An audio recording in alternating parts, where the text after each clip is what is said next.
आरोप करण्यात येत आहे की उद्धव ठाकरे यांना निमंत्रण देण्यात आलेलं नाहीये। त्यामुळे ते संजय राऊतांनी असं सांगितलेलं आहे की भाजपाचा इतिहासच काय आहे अयोध्येशी। ज्यावेळेस राम मंदिर तोडलं गेलं त्यावेळेस सर्व शिवसैनिक होते, शिवसेनावरती गुन्हा दाखल झालेले। 2014 मध्ये तर भाजपाचा जन्म झालेला आहे। आता तुम्ही मला सांगा, तुम्ही सगळे साक्षीदार आहात, कारसेवक कोण होते? कार्यक्रम कोणाचा होता? विश्व हिंदू परिषदेचा। सर्व संघ परिवार त्याच्यामध्ये होता, भाजप सुद्धा त्या ठिकाणी होता। अडवाणीजींनी सांगितलं, मुरली मनोहर जोशी त्या ठिकाणी होते, सगळेच होते। मुलायम सिंग त्या ठिकाणी होते, कोण नव्हतं?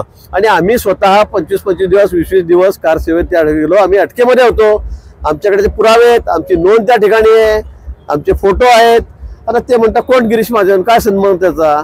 मला समजत नाही। मी संजय राऊतांना एकच प्रश्न विचारला की संजयजी, आपण कुठल्या जेलमध्ये होते? एखाद्या गावाचं नाव सांगा, कुठल्या जेलमध्ये होते? आपण एखादा तुमचा फोटो दाखवा की तुम्ही कारसेवेमध्ये गेले होते म्हणून।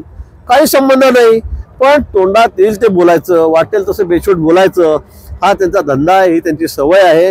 आणि ते म्हणता उद्धवजींना का बोलवलं नाही? मी त्यांना ते सांगितलं की बाबा, तुमचा आता पक्ष राहिलेला नाही, तुम्ही कुठल्या पक्षाचे अध्यक्ष राहिलेले नाही। जे राष्ट्रीय पक्ष आहेत त्यांच्या अध्यक्षांना त्यांनी त्या ठिकाणी बोलवलेलं आहे, निमंत्रण दिलेलं आहे, म्हणून VIP लोकांनाच त्या ठिकाणी बोलवलेलं आहे।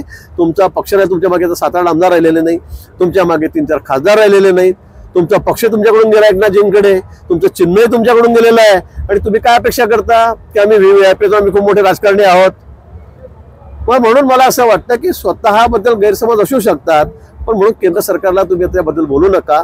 म्हणजे तुम्ही सरकारवर टीका करायची राम मंदिराबाबत अद्वत तद्वत बोलायचं आणि पुन्हा आम्हाला का बोलवलं नाही हा प्रश्न विचारायचा, मला वाटतं अतिशय चुकीचं आहे।